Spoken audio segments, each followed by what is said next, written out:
Mine eyes have seen the glory of the coming of the Lord.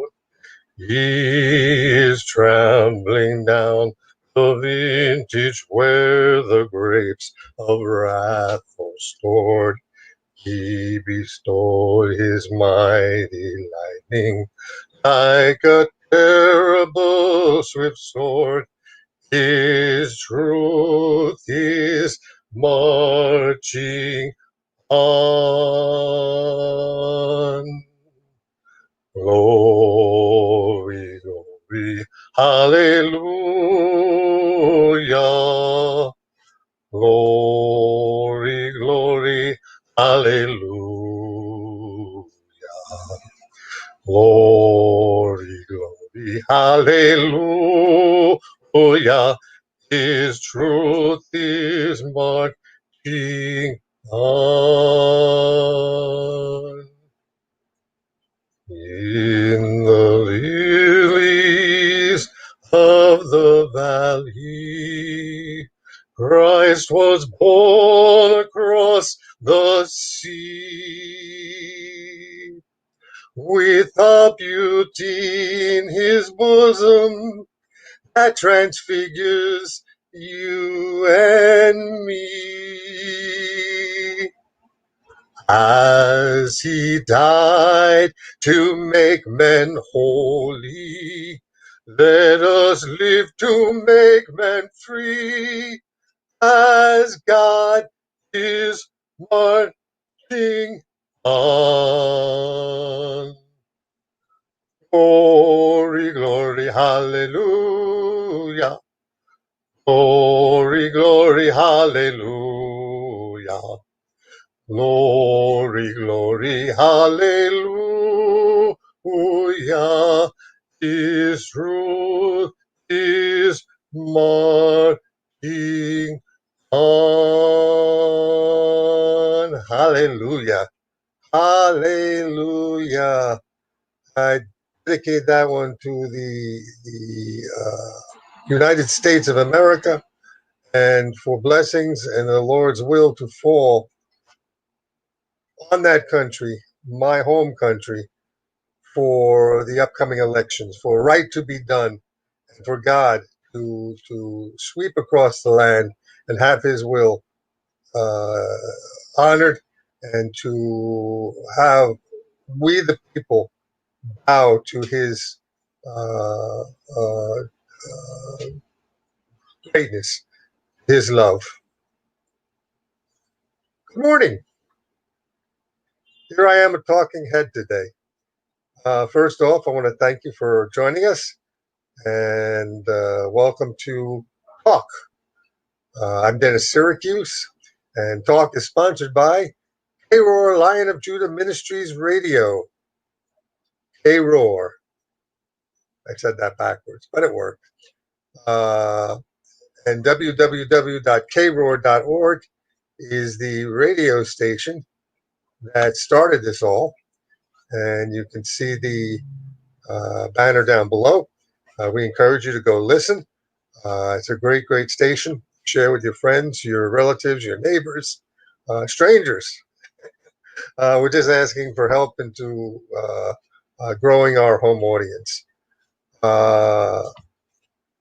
In addition, I ask you to please, if you're feeling led, to if you have a story you want to share and you want to write and have us read here online, by all means. If you're feeling led to come and read your story online, or share your story, or be interviewed as a guest, or be a guest host, all you have to do is email us right there at Lion of Judah Ministries. I'm sorry, Lion of Judah Radio.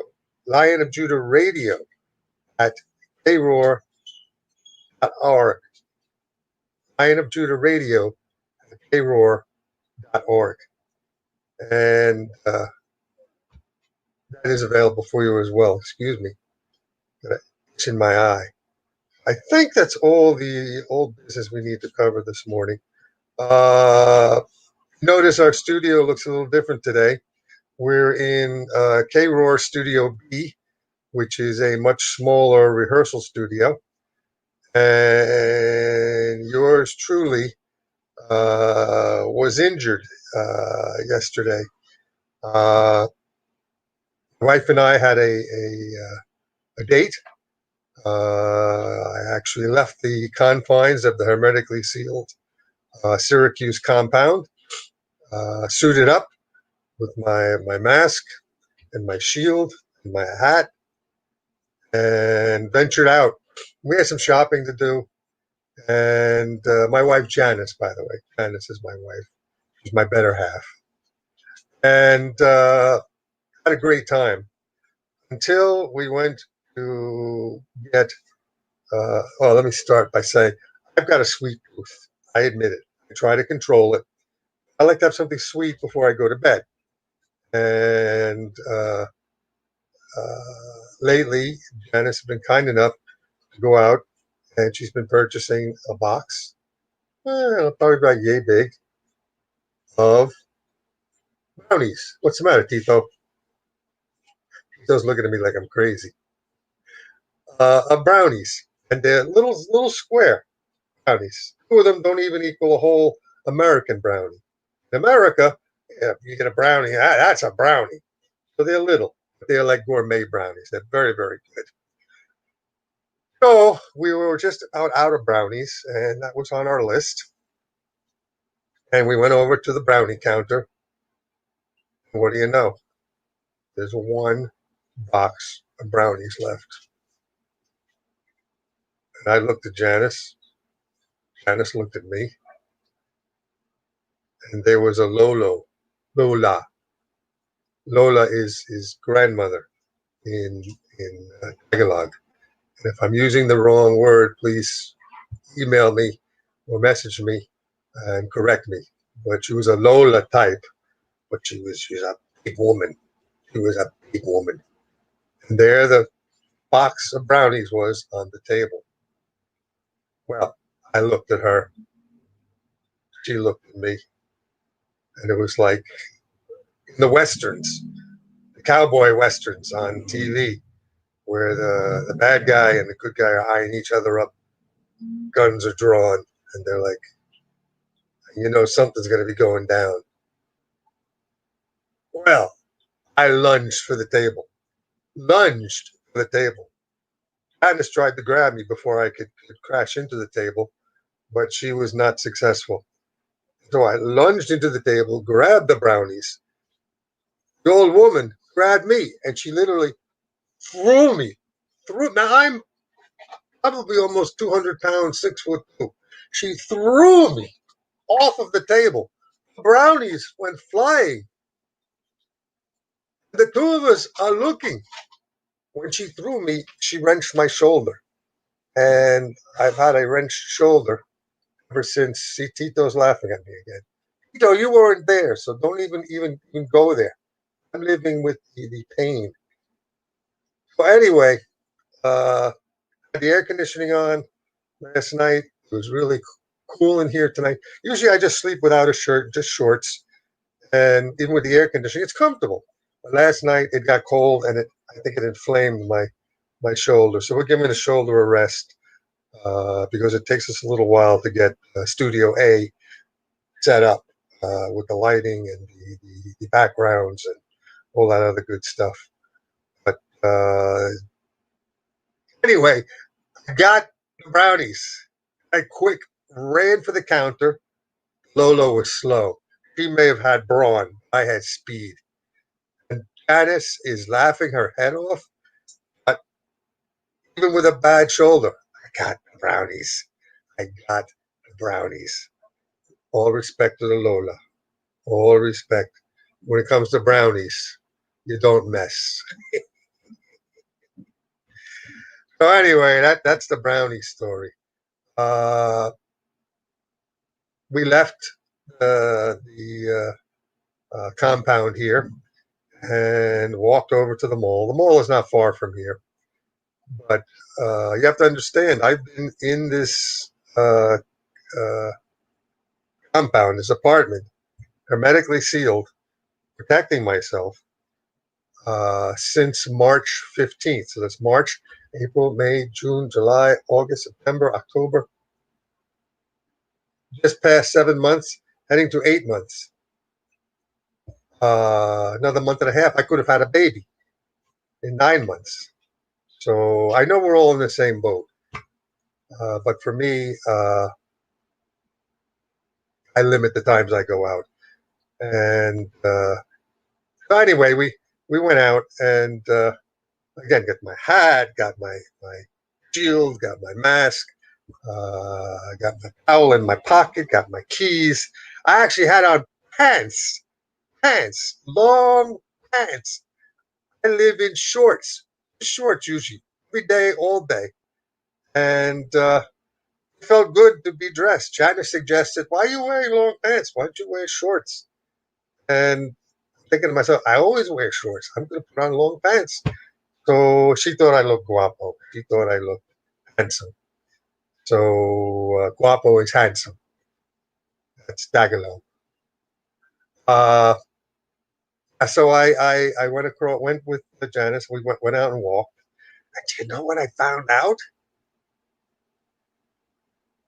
These people out there. I was actually able to wave to people and give thumbs up to people and laugh to people. And it felt good. It felt good. And we walked across the main street and we went through the security checkpoint. And we went, well, the security checkpoint going into the mall. There they check your temperature with a little gun and they have you wash your hands if need be. And then you're into the mall. And, you know, I have to say, I posted this on my Facebook page. The Philippine people uh, have their act together. They are protecting themselves. They social distance. I don't think I saw anybody without a mask. Maybe one. There are people that work for the mall that are pointing out to people if they don't wear a mask or if they're getting too close, which I think is wonderful. I know there's some people in the States that would say, "Oh, you're invading our rights. That's not correct. You can't do that." Well, I've got to disagree. This virus is very, very, very serious. I personally lost a number of close friends to this virus, and there was no rhyme or reason for them getting it, and they were gone. They were gone like that. And the suffering that I'm sure they went through, it must have been horrendous. And I'm not the only one. I've got other friends. But this is even with the protections we had in place. But anyway, I'm very proud of the Philippine people. And as we walked around the mall, it was just a very positive experience. There were sales. I picked myself up because Janice remembered I've been going blind. I've got cheater glasses that I've been using for probably 4 or 5 years. I picked up a new pair of cheaters. Whoa. And first thing I realized on the phone, there's a keyboard that you can use to type. No, it's not that bad. But I am able to see much better. And these here, they're a little tinted. It said they had UV protection. So anyway, that's my purchase from yesterday. Uh, what else did we do? We oh we got a pizza over at a place called S&R.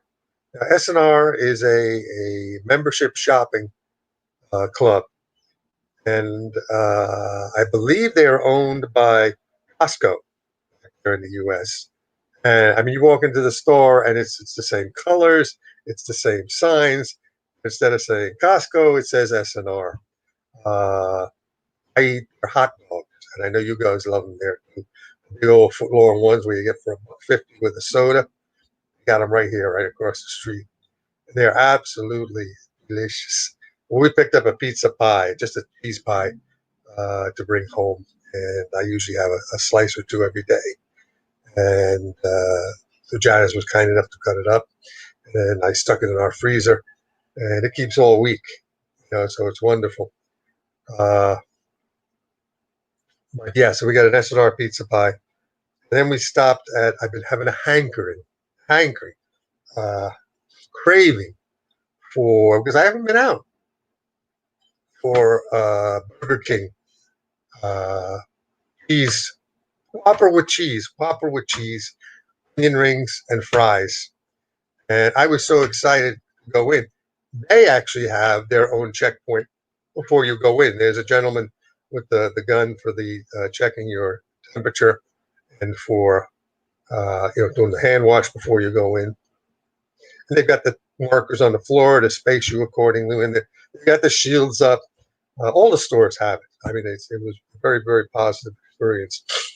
Uh, as I went in, and in my excitement, I blew past the security guard. And next thing I hear, Janice going, Dennis, Dennis. I turn around, and the guard is coming at me with a gun. And I realized that's not a gun. It's the thermometer. So he puts it on my head. He turns it around. 35.5. You're good. I said, okay. That's in Celsius, and I still can't get used to that. I'm still a Fahrenheit guy. So we went in. We got me my burger. Janice had a long chicken sandwich, and we took it home to eat. And that's pretty much it. We got a taxi to go home. The only thing, because I don't get out and exercise as much as I should, I'm sure my legs have become weaker. I was able to walk there without any problem. I was able to walk in the mall without a problem, but I don't know how I would have done coming home. So I do need to start getting on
Now, I think this is just picking up right where we left off. I apologize. You probably won't see the delay on here. But every once in a while we get brownouts or flickering of power, and I think we had a little bit of that.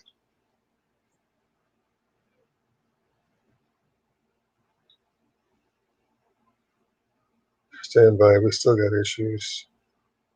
Stream is ended or deleted on Facebook. We can try and let you know if it's resolved. Please check Facebook to ensure that the stream looks okay. If this continues for a while, try creating a new broadcast or just remove this destination from the broadcast, then re-add. So we're going to check on Facebook. It's always something.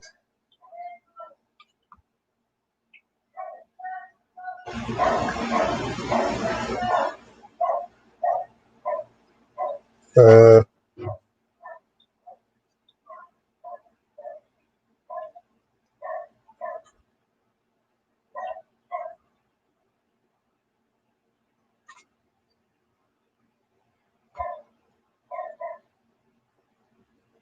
okay, it's working.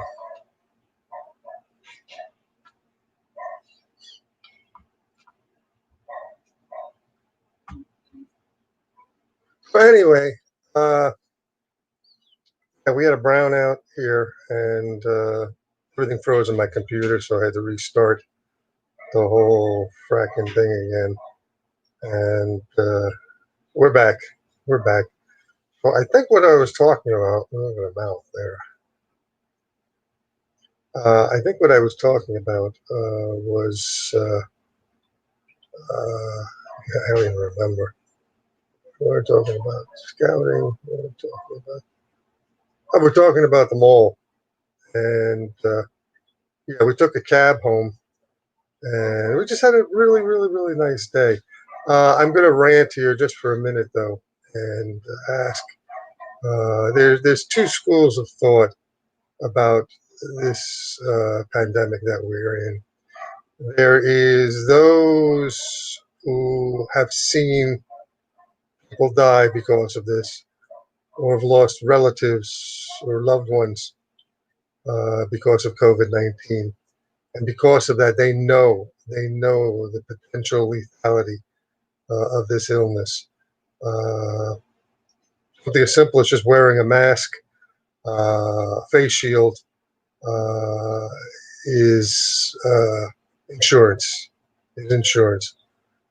There are those who feel like their liberties, freedoms, are being invaded. I don't know what to say. I pray for you.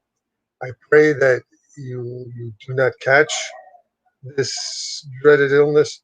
I pray that you don't have a family member that perishes because of this. Then realize, and I'm sorry that what you're doing is right. Yes, you can't tell me to wear a mask, but choose your battle, man. Choose your battle. You are putting the rest of us at risk. And as long as I have my mask and my shield, I'm not going to be concerned. But I do pray for you all there who feel the need to go without. It's just a shame. And I would be curious, and those of you feel free to give me a rebuttal if you are one of those. And again, I respect you. I respect your rights, and I'm an American, so I know what you're talking about, liberty and freedom. But have you lost anyone in your family? Have you lost any loved ones? Have you lost any friends or close friends? Have you lost any acquaintances and seen how deadly this illness is? And if so, I don't know. Anyway, I love you guys anyway. We're all in this together, and we'll get through this with God's help.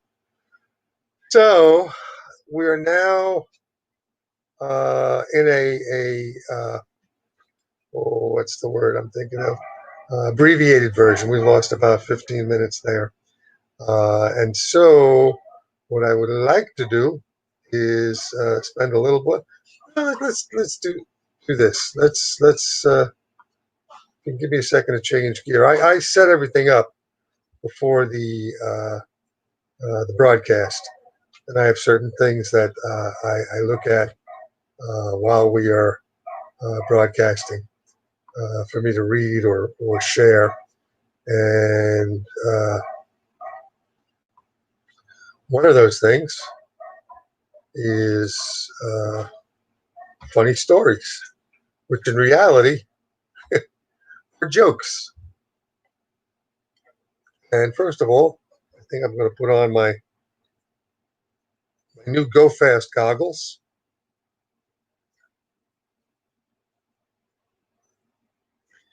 And pull this a little closer.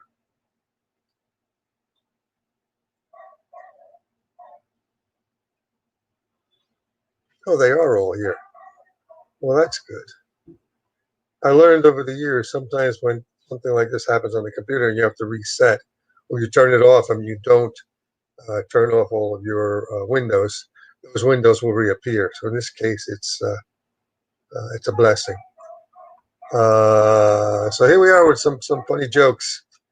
This is called From the Outrageous Funny Story Files. Funny stories about toddlers. The cup of tea. And this is a woman who I guess submitted this. One day my mother was out and my dad was in charge of me. I was maybe 2.5 years old and had just recovered from an accident. Someone had given me a little tea set as a get well gift, and it was one of my favorite toys. Daddy was in the living room engrossed in the evening news when I bought Daddy a little cup of tea, which was just water. After several cups of tea and lots of praise for such yummy tea, my mommy came home. My dad made her wait in the living room to watch me bring him a cup of tea because it was just the cutest thing. My mom waited, and sure enough, here I come down the hall with a cup of tea for Daddy, and she watched him drink it up. And she says, as only a mother would know. And she says, as only a mother would know, meaning the mother, did it ever occur to you that the only place you can reach to get water is the toilet? Oh, cute, cute, cute, cute, cute, cute, cute. Oh, I like that. Uh, let me give you one more here, and then we'll go off to Dennis.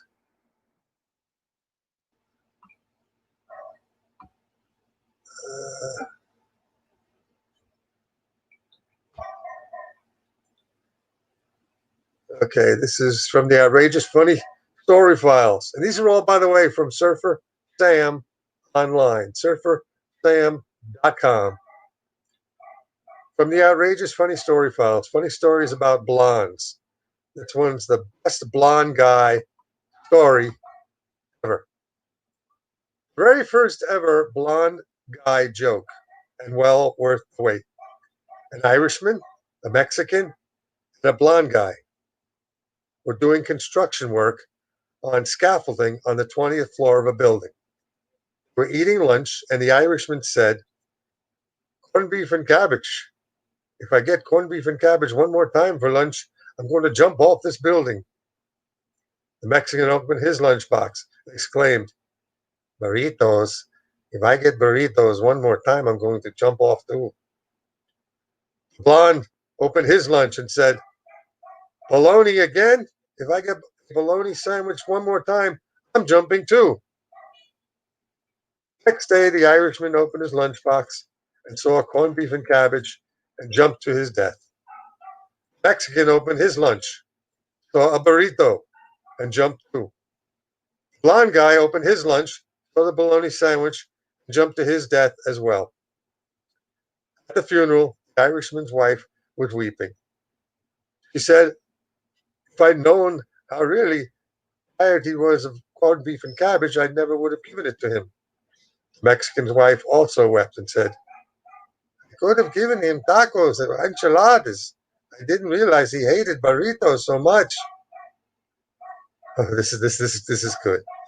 This is good. Everyone turned and stared at the blonde's wife. The blonde's wife said, "Don't look at me. Idiot makes his own lunch." that's, that's bad. All right, one more. One more. Oh, that was cute.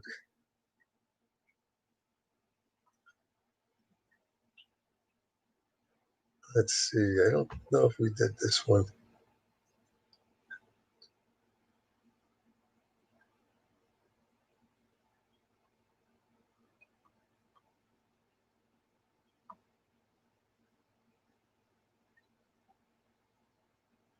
Uh, yeah, we did this one. I don't want to repeat anything. Uh,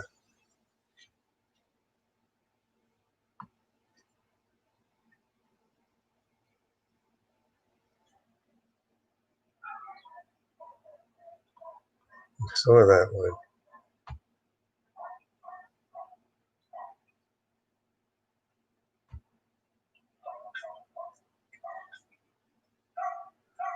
All right, from the best funny story files, funny stories about heaven. You want to go to heaven. Father Murphy. Father Murphy walked into a pub and said to the first man he met, "Do you know? Do you want to go to heaven?" The man said, "I do, Father." The priest said, "Leave this pub right now." He then approached a second man. Father Murphy asks, "Do you want to go to heaven?" "Certainly, Father," was the man's reply. "Leave this den of Satan," said the priest. Father Murphy then walked up to O'Toole and asked, "Do you want to go to heaven, lad?" O'Toole replied, "No, I don't, Father." The priest looked him right in the eye and said, "You mean to tell me that when you die, you don't want to go to heaven?"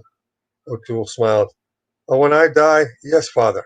I thought you were getting a group together to go right now."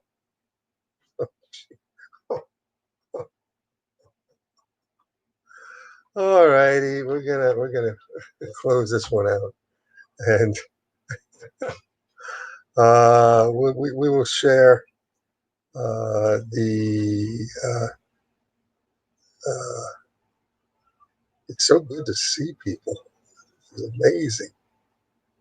Uh, we'll go to the Who is Dennis?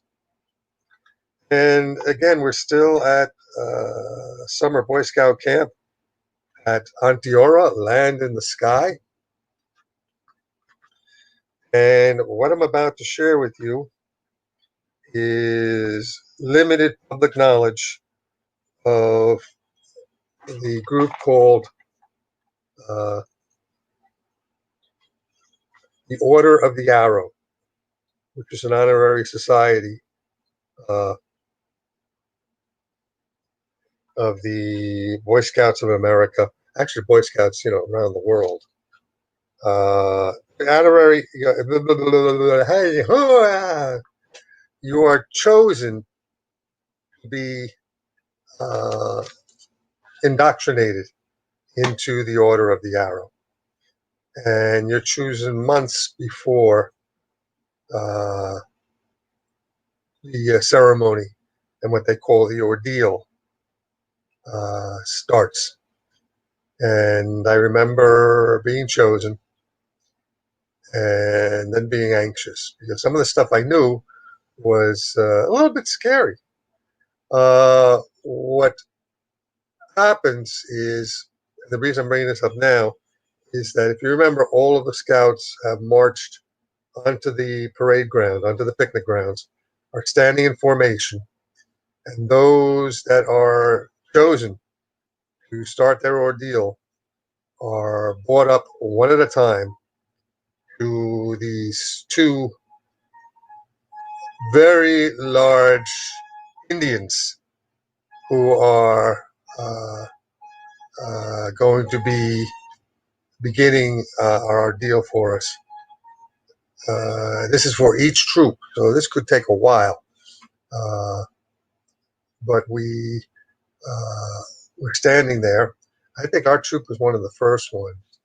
And all of a sudden, you feel one Indian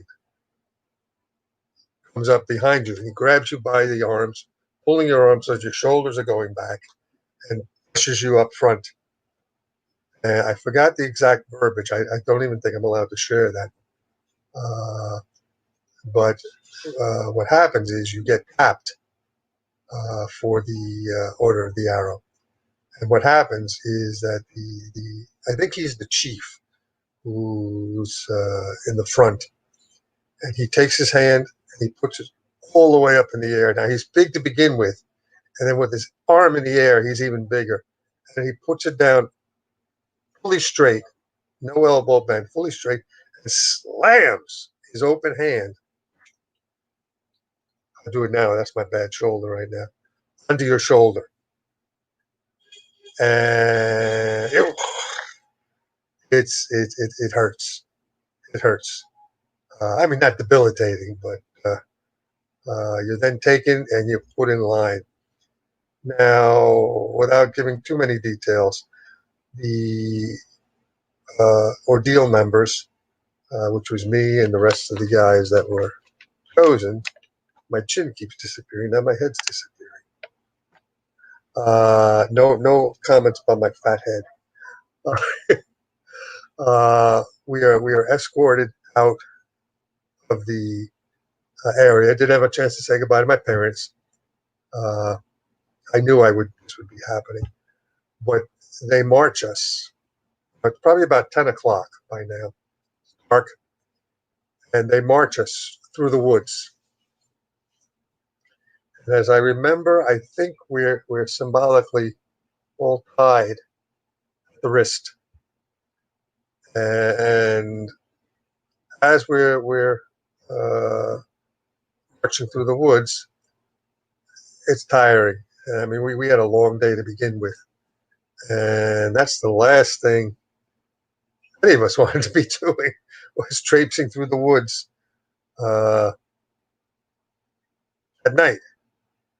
Now, the cool thing was, uh, even in the dark, you can see fairly well. But we had no flashlights. The only thing we were allowed to carry was our sleeping bag. That was about it. That was about it. The clothes we had on our back, we were going to wear the next day, and that was it. Now, all of a sudden, as we continued to walk, one by one, the ordeal member was untied, and we didn't see where they went. But they went with one of the Indians. And then just the Indian came back. So we began to figure out that we were probably going to be sleeping alone in the dark, in the woods, with just our sleeping bag. Well, for a young guy, that was a trial. That was a trial. I don't know if I was ready for that back then, but I had to give it a shot. So we went, kept going, and my buddy Tim was an ordeal member, and dumped him off, and I was next, and it seemed like miles uh, from where he was, but they brought me, and it was dark, could barely see, but I was sleeping on a big flat rock, and for that I was grateful, because at least it was fairly clean, and right next to a stream or a river. I could hear it going, and I was so exhausted. I just climbed into my sleeping bag and went to sleep. We were also left with 2 matches wrapped in plastic And the matches were, you've probably heard of them referred to as kitchen matches or white tip matches or strike anywhere matches. And basically, it was a wooden match with the sulfur tip with a white tip on top of that. You could literally strike it on a rock or anything else, bottom of your shoe, and it would light up. Only two matches. Paper cup. I think we were allowed to have our canteen, so we could drink as much water and stay hydrated. But the canteen and what else? Canteen. Uh, oh, an egg, a strip of bacon. Oh, and a one slice of bread. So one slice of bread, strip of bacon, raw egg, cup, and two matches. That was it.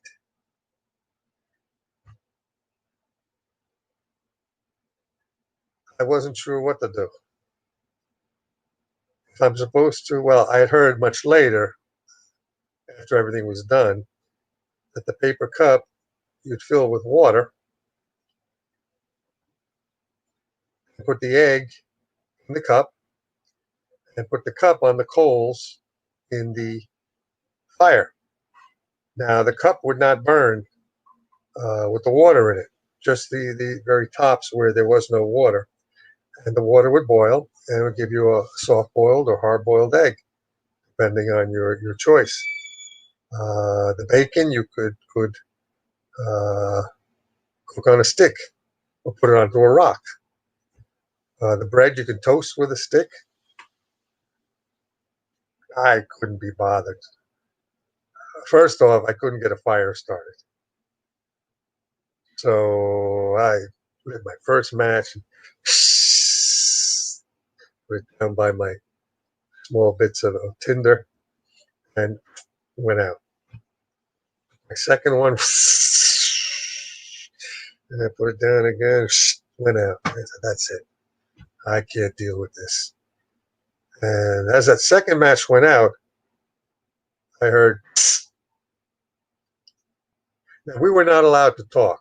The whole ordeal, 24 hours, we could not talk.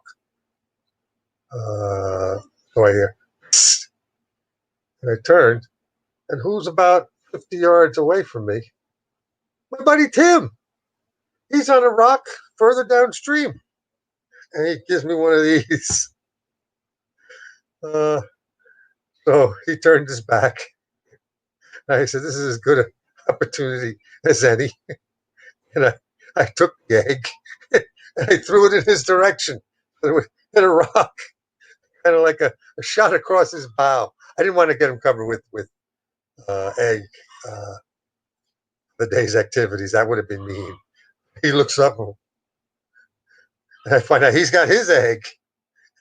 He gets ready to throw it at me. Well, luckily our leaders weren't there. We would have been in big trouble. I ended up eating the bread raw and the bacon raw, which I've done before, even at home. But it's a little bit more dangerous today. Uh, but yeah, the experience, excuse me, huh, the experience was well worth it. That's all I can really share about the ordeal. But it helped to shape me who I am today and taught me a lot about myself. So I was really very pleased, very privileged to have that opportunity. All right, so from the Order of the Arrow, we can move to, let's see. Well, during our time there, one of the big goals was to earn merit badges. And what a merit badge was a round patch, and each merit badge was covering a different subject. So you could have a basket weaving merit badge, you could have a aviation merit badge, you could have a machinery merit badge, you could have a first aid merit badge. And there were many, many, many, many, many, many, many, many merit badges. And each merit badge uh, had a book, pamphlet. And some of them were like very thin, some of them were pretty thick. Uh, uh, I'm trying to think. There was a lot of ones about democracy and freedom. And but this particular, my first year, him and I, we went for basket weaving. Yeah, basket weaving. It was one of the thin ones. That was one of the first merit badges I ever got. Laugh if you want. You know, basket weaving is actually pretty tough. But I actually made a basket. Yeah, I made two baskets. I could make two. I think I got the merit badge. But you had to go and you had to go down to the PX. You couldn't buy it at the general store. Down to the PX and you had to buy the book and buy the materials to make the baskets. And so that we did. Uh, 7 minutes. All right, one story I'll end up with.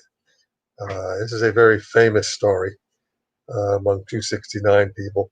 My dad came up as a extra leader for a couple of days, so that the main leaders could go home for a couple of breaks and get some laundry done. I'm sorry, I didn't sleep good last night. It's this shoulder. And two guys named Bob and Bruce. Now, you need to remember the story about the buddy tags.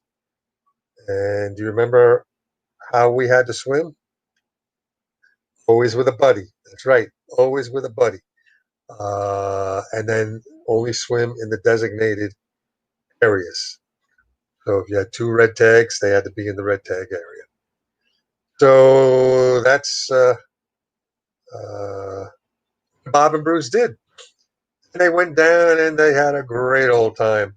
And then came back and decided as they were coming back, they were going to go and they were going to explore. So they went exploring. And as they're exploring, they found deer and animals. And well, meanwhile, back at the campsite, the main camp leaders were putting out a all points bulletin. Two swimmers were missing. And that's scary. I mean, the 5 years I'd been there, I'd never heard of that. Two swimmers were missing. And basically, I'm sure what Hank was doing, he was counting, and the count wasn't adding up. Checking the buddy board, so there were two buddy board tags left. They don't know. So they started dragging the lake. And if you're not familiar with what the dragging entails, is well, first off, the guards form a line and they do surface dives, which is diving deep, across, and back up. Deep, across, and back up. And they're all within arm's length. So they're covering the entire deep water. They start there and then work their way over to the shallower water. But nothing was coming up. Nothing was coming up. Dragging the lake entails uh, three-prong hooks on chains, and they go across, and they throw the hooks in, and they drag the lake. And presumably, if somebody is drowned, the hooks connect to the body, and they're able to bring the body up. And that's I don't even want to think about that. So, unfortunately, nothing came up. Now, meanwhile, my dad is doing a head count. Where's Bobby? Where's Bruce? We're missing two guys. Bobby, Bruce, where are they? We had no clue. Well, because of time, I'm going to make this short. Uh, Bobby and Bruce, finally, after hours, trotting into camp. Hey, everybody, how you doing? And my dad goes, where have you been? I go, and this is a true story. We were down at the lake. You got to see. They dragging the lake, trying to see if somebody drowned. Now, it turns out they were dragging the lake for Bobby and Bruce. Bob and Bruce neglected to move their tags from the swimming board to the troop board, which means they left the swim area. Tags indicated that somebody was in there. Well, to make a long story short, he said, "You had to see it. It was incredible." That my dad was furious. I will never forget it. And so they were. I forgot what the punishment was that they got, but it's something we can laugh about now. But it was. Thank God nobody drowned. All right, that's the end of the story. We're at the end of our time. I thank you for your patience with our shutdown, but it looks like we were continuing, so that's good. Just know that God loves you very much. He wants to wrap his arms around you. He wants you to love him back. And so, as I always do, I challenge you to go find the Bible, read John 3:16, and find out about that love. I meant to, and I forgot. I apologize. To get the link for the YouVersion online Bible, if you don't have a Bible. That's pretty much it. Real quick, I just want to pray. Thank you, Lord, for giving us this time together. We love you, we worship you, and we ask you to continue to work this ministry. We pray these things in your holy and precious name. Amen. And thank you, folks, for being with us. Thank you for your patience, and Godspeed until we meet again. God bless. Take care and enjoy your day or evening.